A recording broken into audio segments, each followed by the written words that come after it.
Is stress the primary source of most people's sleep? When you modify one, does it improve the other? It's a really great question. I would say that stress is impacting people's sleep a lot more than they give credit for. Mhm. I really do think that. And I see that. So to build a good sleep routine and healthy sleep, it takes a lot of habit shifts and prioritizing sleep and preparing for sleep and protecting sleep as well, protecting that time that you need to sleep or the quality of the sleep. What do you need to do to make that work for you? And so what happens is that because it is a habit change to create good sleep, the stress of the day and usually will kind of get in the way of those things you need to do. Mhm. Sleep seems to be the thing that is sacrificed first for productivity or for Yeah. getting stuff done. And then also when we are in a stress state or an activated state and we don't stop that stress cycle every day or at the end of the day, then our brains are still going, our body's not prepped for sleep. We Mm. can't sleep as well. It takes us a long time to fall asleep. Mhm. So, being able to identify our stress response and shift out of it intentionally will improve our sleep, hands down. And it's linked, right? Because you're stressed, so you don't sleep well because you can't fall asleep or your mind's going or your body's not relaxing. And Mhm. then you're sleep deprived. Oh And so yeah. then the next day, you're more stressed because when you're sleep deprived, your brain doesn't think well, your body feels horrible. Then often you drink a lot of caffeine to try to get you, you know, less fatigued. And then you don't sleep Mm. well because you drink a lot of caffeine and you're on edge and your cortisol levels high because you drink a lot of caffeine. It's just this Yeah. vicious cycle. So you really do need to address both. And really, if you just focused on improving your sleep, your stress levels would decrease too, because there's habits and there's shifts that happen. And in sleep, that's when you can recover and Mhm. repair. So you're going to wake up with more reserves for the day. So I think whichever one you start focusing on is going to overflow into the other one. Interesting. Yeah, because a lot of good sleep hygiene is like relaxation right before bed. Like we don't want to be running marathons at like 8 p.m. We want to be like hanging out, reading like a mellow book, like focusing on like a simple task, that type of thing, which is also like super relaxing. So no, that does make sense. And that's why building those habits is so important. And it took me a really long time to realize that too. It was a lot of why can't I sleep? Why can't I sleep? I'm lying here like so frustrated, but it's one of the more difficult things to overcome when you can't sleep and you're stressed. It really does take time. Like it's taken me like years to get to the point where I am now. And definitely like a couple of months of like building a bedtime routine where my brain recognizes it as a bedtime routine and it says, okay, this is the first step of this like winding down period. So yeah, I think that rest and I think sleep and stress is definitely one of the more harder things to overcome.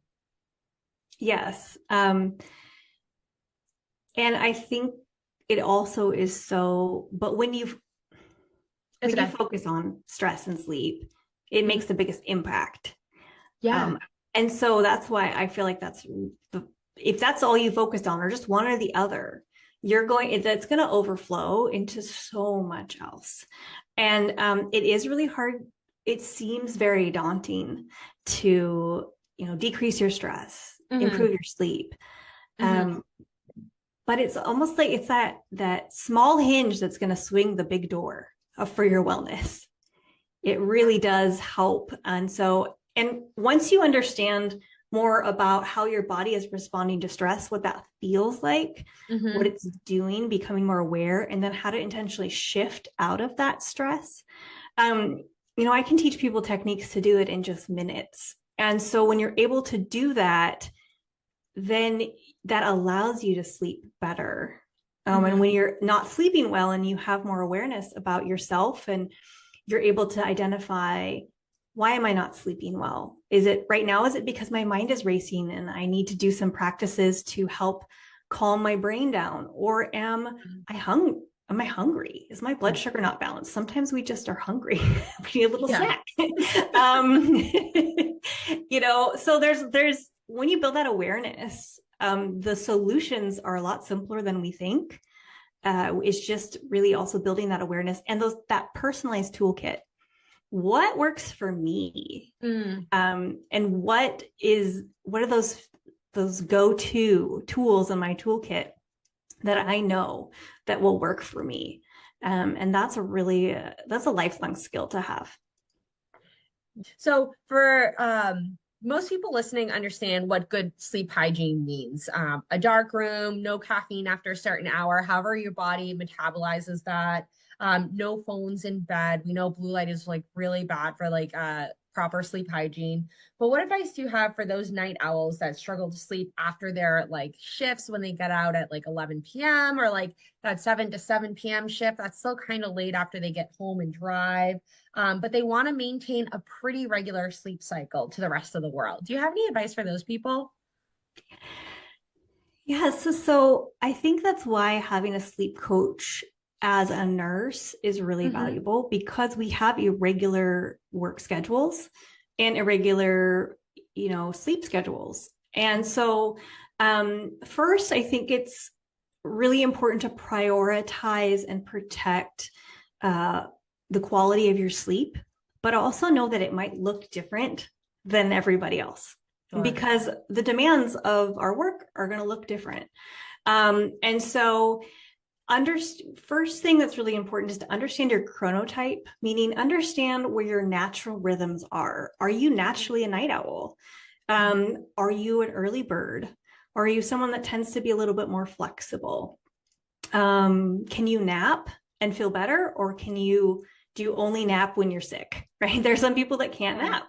And so Yeah. there's a lot of these kind of tendencies that really are unique to each person. And so you need to have personalized solutions for your Mm-hmm. sleep based on you. Mm-hmm. Also based on, your support systems. Are you coming home and have small children running around the house, and then you're supposed to be sleeping for 8 hours in the middle of the day because you work night shift? Or do you come home and you have animals that all need to go outside and go for a long walk? And that wakes you up, but you really should be sleeping. Right. Kind of figuring out what your own personal barriers are to good sleep is really valuable. So figuring out your own personal barriers or frustrations or difficulties in getting good sleep and identifying those is going to be a really good first step, because we have to look at this from a personalized perspective, right? Generic sleep advice isn't Mm-hmm. going to generically work for everyone. Mm-hmm. And especially for nurses that are working long shifts and irregular shifts, the demands on our sleep and time are going to look differently.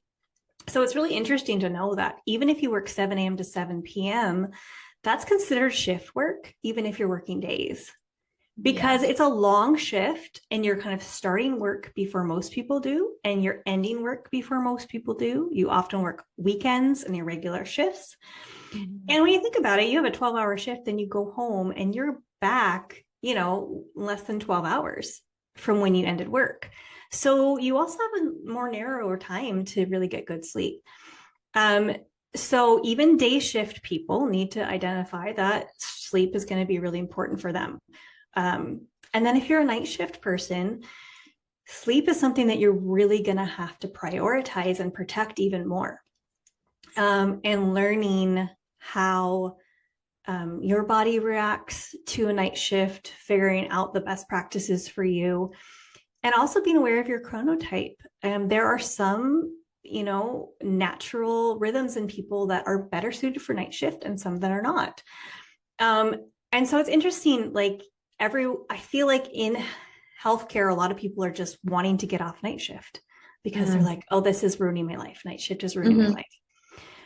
But if you aren't actually a night owl, it might actually be harder for you to work a day shift. Yeah.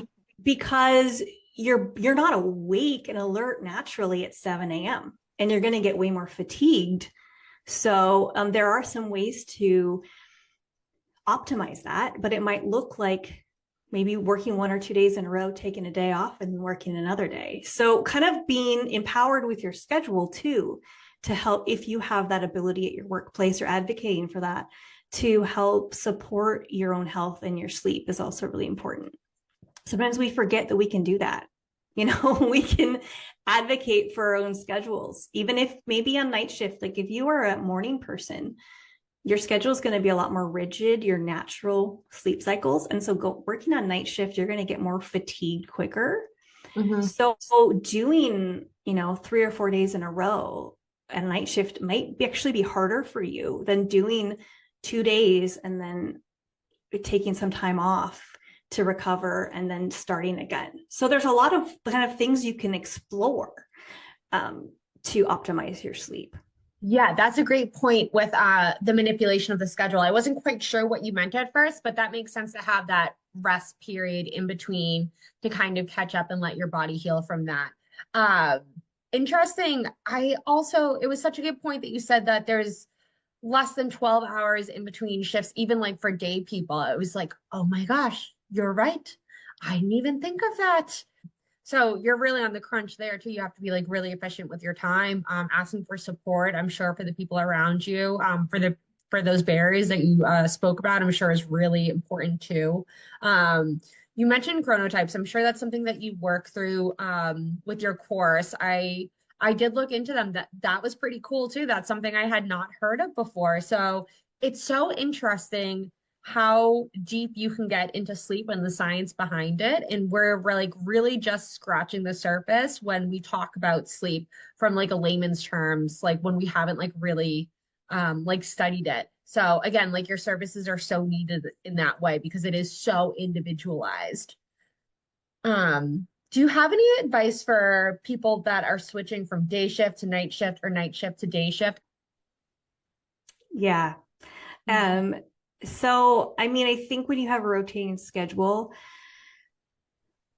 it really bringing in as much support for you from your support network is going to be really important. Or even just if you're working day shift or night shift. I mean, when you're working shift work, your family is also kind of working shift work with you, right? Yes.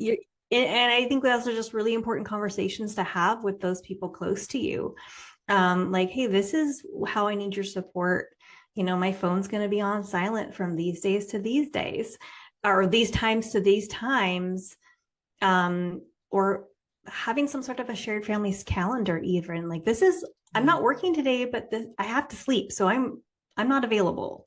Mm-hmm. But when you're shifting between nights and days, yeah, you really do have to prep for it. That sleep wake schedule, consider it part of your job, right? Like it is part of your job is to also set aside that time or to plan for when you're going to need to be sleeping and when you're going to need to be waking. And there's not this idea that like you have to tough it out, right?